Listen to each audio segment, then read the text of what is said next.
हाय दोस्तों, मेरा नाम आकाश है और मैं आज आपके लिए एक और नई कहानी लेकर आया हूँ। इस कहानी में आरती नाम की लड़की और आकाश नाम के लड़के और उन दोनों के बीच प्यार भरी रोमांटिक कहानी को आपको सुनाने जा रहा हूँ। आरती के घर वाले अपने एक निजी रिश्तेदार के यहाँ शादी में जाते हैं और आरती घर पर अकेली ना हो जाए इसलिए उसके पिताजी ने अपने दोस्त के बेटे आकाश को बुलाया और आरती के साथ रहने लगा। दोनों अभी अभी जवानी की दहलीज पर कदम रखे थे। एक दिन आरती सुबह सुबह आकाश को सोते हुए ऐसे हालत में देख लेती है। उस दिन के बाद आकाश से कुछ पाने के लिए तड़प रही थी।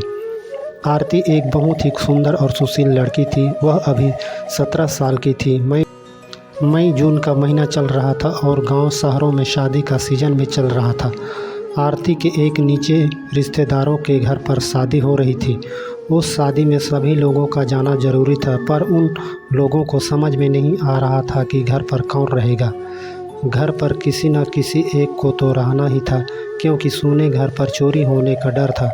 आरती भी शादी में जाना चाहती थी, पर वह अपने घर वालों को शादी में जाने की खुशी को देखकर वह घर पर ही रुकने का मन बना लिया। और आरती ने वह बात अपने पिताजी से कही तो उसके घरवाले उसकी बात पर राजी हो गए। आरती के घरवाले उसे घर पर अकेली नहीं छोड़ना चाहते थे, इसलिए उसके पिताजी ने अपने दोस्त के बेटे आकाश को फ़ोन करके बुलाया और एक हफ्ते के लिए आरती के साथ रहने के लिए कहा तो आकाश मान गया। आकाश किसी कंपनी में काम करता था। आरती के पिताजी ने आकाश को सब कुछ समझाकर वह सभी लोग शादी में शामिल होने के लिए चले गए।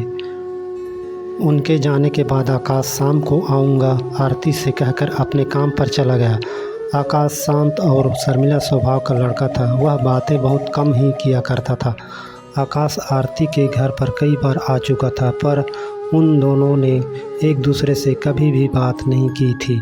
फिर शाम को आकाश आरती के घर पर आया तो वह काम की वजह से बहुत थक गया था। कुछ देर आराम करने के बाद आकाश नहाने के लिए चला गया।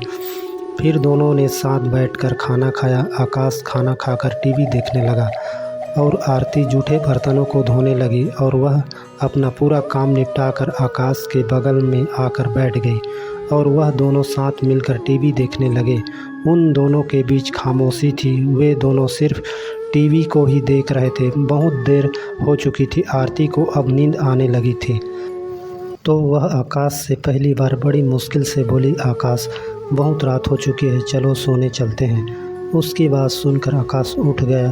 फिर आरती ने टीवी को बंद करके आकाश के लिए एक कमरे में बिस्तर लगा दिया और वह अपने कमरे में आकर सो गई और आकाश उसी कमरे में सो गया। आरती सुबह जल्दी उठकर आकाश के लिए खाना बनाने लगी। अब तक बहुत समय हो चुका था।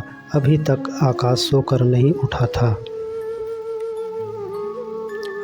उसे सोता देखकर आरती आकाश को जगाने के लिए चली तो उसने देखा गर्मी की वजह से आकाश अपना कपड़ा निकाल कर सो रहा था। आरती आकाश को इस तरह सोते देखकर उसे आकाश को जगाने की हिम्मत नहीं जुटा पाई और वह वहीं पर ठिठक कर रुक गई और वह उसके पूरे बदन को प्यासी निगाहों से देखती रही। अब आरती के मन में कुछ कुछ होने लगी थी। उसकी नज़र वहाँ से हटा नहीं पा रही थी। वह बहुत देर तक उसे निहारती रही और वह अपनी सुध बुध खोती जा रही थी। उसकी धड़कन तेज़ी से चलने लगी थी। वह चाहकर भी वहाँ से हिल नहीं पा रही थी। फिर आकाश के शरीर में कुछ हलचल हुआ तो उसे लगा कि आकाश अब जागने वाला है। तब आरती वहाँ से दबे पैर वापस लौट आई और किचन में जाकर अपना काम करने लगी। फिर आकाश उठा और नहाकर काम पर जाने के लिए तैयार होकर खाना खाने को बैठ गया। उसे देखकर आरती आकाश से नज़रें नहीं मिला पा रही थी।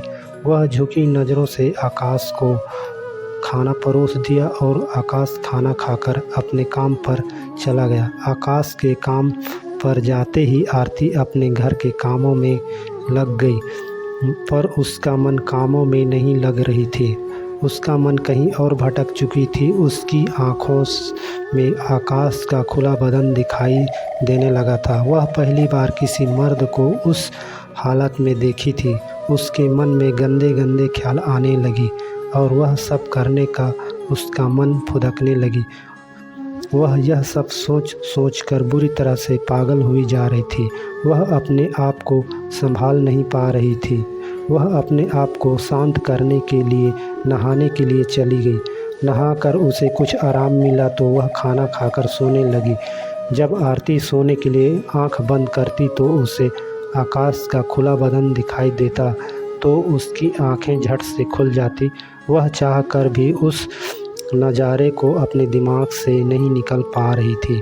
वह इसी तरह बेचैनी में पूरा दिन गुजार दिया। फिर खाना बनाने में लग गई।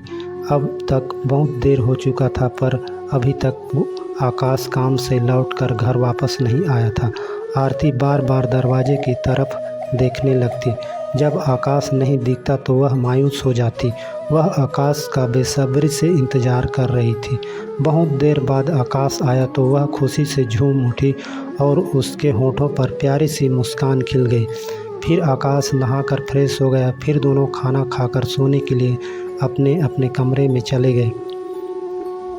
आरती को नींद नहीं आ रही थी। वह आकाश के साथ सोना चाहती थी पर वह उससे नहीं कह पा रही थी। इसी उलझन में वह फंसी हुई थी। तभी अचानक लाइट चली गई। अब कमरे में बिल्कुल अंधेरा हो चुका था। आकाश अपने कमरे में सो रहा था। लाइट के जाने से पंखा बंद हो गया था।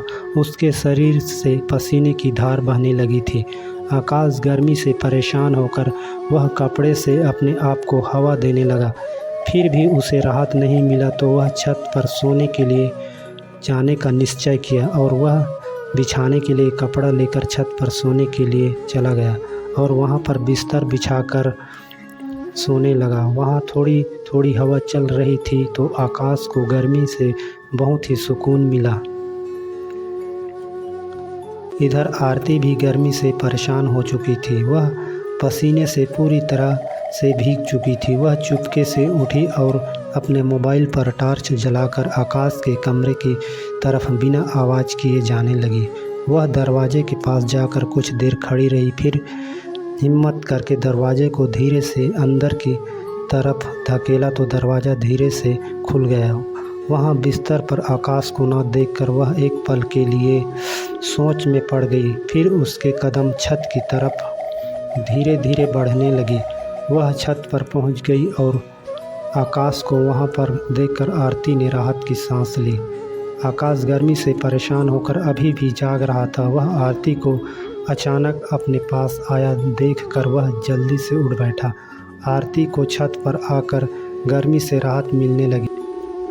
जब हल्की हल्की हवाओं ने आरती के पसीने भीगे बदन को छुआ तो उसके पूरे बदन में एक अजीब सी गुदगुदी होने लगी। उसकी आंखें अपने आप बंद हो गई और ठंडी ठंडी हवाओं का मज़ा लेने लगी। कुछ देर बाद खड़ी रहने के बाद आरती आकाश के करीब आकर बैठ गई और अपने मोबाइल से टॉर्च बंद कर दिया। कुछ देर तक उन दोनों में चुप्पी छाई रही। फिर आरती ने हिम्मत करके आकाश से बोली, मैं तुमसे कुछ कहना चाहती हूँ, बुरा तो नहीं मानोगे? तो आकाश ने धीरे से कहा, कहो न, क्या बात है? मैं आज रात भर तुम्हारे साथ जागना चाहती हूँ, प्लीज़ इनकार मत करना। इतना कहकर आरती उसके और करीब आ गई। उसके करीब आने से आकाश के पूरे बदन में हलचल सा मच गया। आरती की हरकतें बढ़ती जा रही थी। उसकी हरकतों से आकाश भी अपना होश खोता जा रहा था। आरती पूरी तरह से बहक चुकी थी। अब आरती को रोक पाना बहुत ही मुश्किल था। आकाश भी अपने आप को संभालने की कोशिश कर रहा था पर आरती के सामने उसकी एक न चली और वह दोनों सब कुछ भूलकर प्यार की गहराई में डूब गए। दोस्तों, कहानी अच्छी लगे तो वीडियो को लाइक कर देना।